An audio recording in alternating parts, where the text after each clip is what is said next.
नमस्कार दोस्तों, स्वागत है आपका सेहत कार्यक्रम में। इस कार्यक्रम में हम आपको स्वास्थ्य के प्रति जागरूक करते हैं। आज है विश्व हेपेटाइटिस डे और अभी हमारे साथ मौजूद हैं गैस्ट्रो स्पेशलिस्ट डॉक्टर आनंद रतन। डॉक्टर साहब, स्वागत है आपका ग्रेनो न्यूज़ में। तो आज विश्व हेपेटाइटिस डे है, तो मैं जानना चाहूँगा कि आज की जो ये डे मनाया जा रहा है, इसकी थीम क्या है? हेपेटाइटिस कितना खतरनाक है, क्या ये जानलेवा भी है, क्या इसका इलाज है, क्या इसका बचाव है, इस सब के बारे में विस्तार से बताएं जी।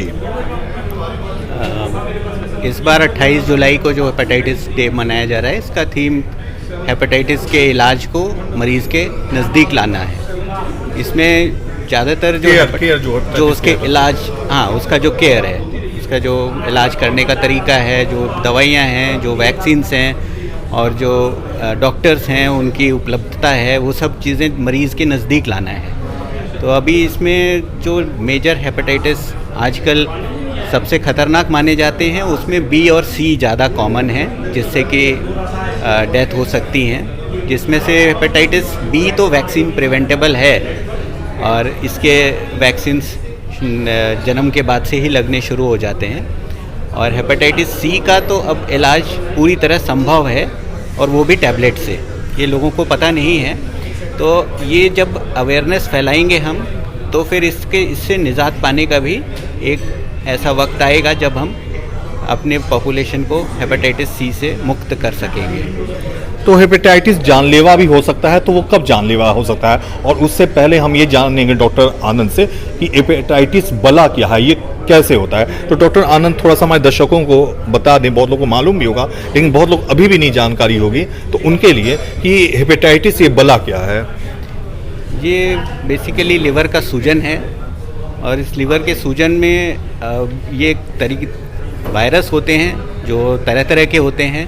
Hepatitis A, B, C, D और ई जो आज तक हमें पता चले हैं, तो इन सब में से सभी एक तो सूजन करते हैं, और इनमें से बी और सी जो हैं वो क्रॉनिक इलनेस भी करते हैं, जिसके कारण कि आगे चल के लिवर के कैंसर और लिवर का सिरोसिस ये होने के चांसेस बढ़ जाते हैं। हेपेटाइटिस ए और हेपेटाइटिस ई, ये जो दो हैं, ये पानी जो दूषित है उससे भी हो जाते हैं। जो हमारे मल है उससे पानी दूषित हो जाता है, जो इन्फेक्टेड आदमी है उससे।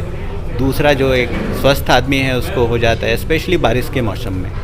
अब इसके बाद अगर हेपेटाइटिस बी और सी को कहें, तो उसमें दो टाइप के हैं। अगर नया कोई ग्रसित होता है तो उसको एक्यूट इलनेस होता है, और कोई पुराना जिससे ग्रसित चला आ रहा है और उसको पता नहीं है, तो ये फिर क्रॉनिक लिवर डिजीज़ या फिर लिवर के कैंसर में तब्दील हो जाता है। और बी और सी तो ब्लड, अगर दूषित ब्लड से अगर किसी को संक्रमित हो जाए, या फिर कोई ड्रग यूज़र है, वो सिरिंज यूज़ कर रहा है, दूसरे से शेयर कर रहा है, तो उससे भी हो सकता है। या फिर किसी संक्रमित व्यक्ति के साथ संभोग करने से हो जाता है। बाकी जो ए और ई, तो ए की वैक्सीन अवेलेबल है। हेपेटाइटिस ए अगर किसी को हाल फिलहाल में हुआ है तो उसकी इम्यूनिटी हो जाती है तुरंत ही, लेकिन अगर किसी को उससे पहले से ही बचना है तो वो हेपेटाइटिस ए का वैक्सीन लगा सकता है, जो कि अवेलेबल है। हेपेटाइटिस ई के वैक्सीन अभी नहीं आया है, लेकिन ये अगर आप दूषित पानी ना यूज़ करें, अपने स्वच्छता रखें, तो वैसे भी इनसे बचा जा सकता है। अच्छा, क्या किसी खास एज ग्रुप में भी ये देखा जाता है कि उसको होने का खतरा ज़्यादा होता है? ज़्यादातर केसेस या तो इम्यूनो कॉम्प्रोमाइज स्टेट, जो कि पहले से लोग बीमार चल रहे हैं, उनमें ये ज़्यादा होने का खतरा ज़्यादा रहता है। और जो बच्चे होते हैं, या फिर जिनमें प्रेग्नेंट मदर्स होती हैं, या उनमें जिसमें कि इम्यूनिटी जनरली लो हो जाती हैं, उनमें जल्दी इन्फेक्शन लगने का चांसेस रहते हैं। लेकिन आप ज़्यादातर लोगों को पता ही नहीं है कि उनको इन्फेक्शन हुआ है। बहुत सारे एक्यूट केसेस में तो जैसे पेट दर्द, उल्टी या पीलिया हो जाता है, लेकिन हेपेटाइटिस बी और सी में कई बारी ये सब चीज़ें जो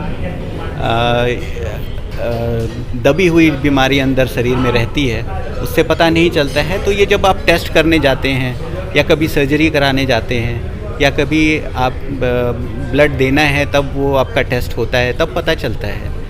तो इससे पहले आप खुद ही जब नॉर्मल हेल्थ चेकअप होते हैं उसमें भी आप हेपेटाइटिस बी और सी की चेक करा के, और अब पहले पता करने से फ़ायदा ये होता है कि दवाइयाँ जो पहले शुरू हो जाती हैं, ज़रूरत भी हैं कि नहीं है दवाइयों की, और कोई आपको इसके बारे में गलत जानकारी ना दे, तो आप एक सही जगह जाके अपनी तकलीफ़ को निवारण कर सकते हैं।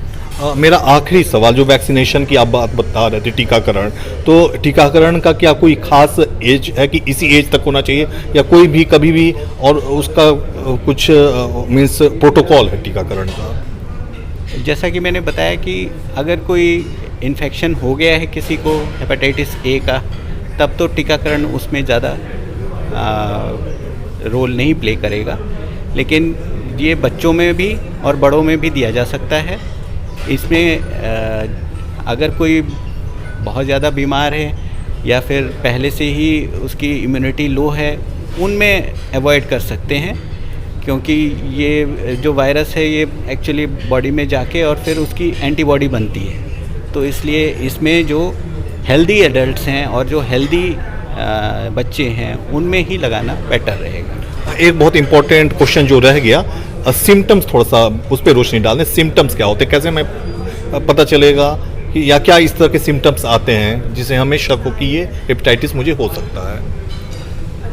ज़्यादातर केसेस में, एक्यूट केसेस में, जो अभी आजकल आप बरसात के मौसम में देखेंगे, वो बुखार, पेट दर्द, उल्टी और पीलिया, ये 4 चीज़ें रहेंगी। तो ये ज़्यादातर जो पानी से फैलने वाले हेपेटाइटिस ए और ई हैं, इसमें ये सिम्टम्स आएंगी। लेकिन हेपेटाइटिस बी और सी, ये अगर इनिशियली आपको पकड़ना है तो इसकी जांच ही करनी पड़ेगी। शुरू में इसमें इतना ज़्यादा इफ़ेक्ट नहीं रहता है। कई बारी जो हेल्दी एडल्ट्स होते हैं उनकी बॉडी इसको आराम से इससे अपनी आप को बचा लेती है, तो जो सिम्टम्स हैं वो पूरी तरह निखर के शुरू में नहीं आते हैं।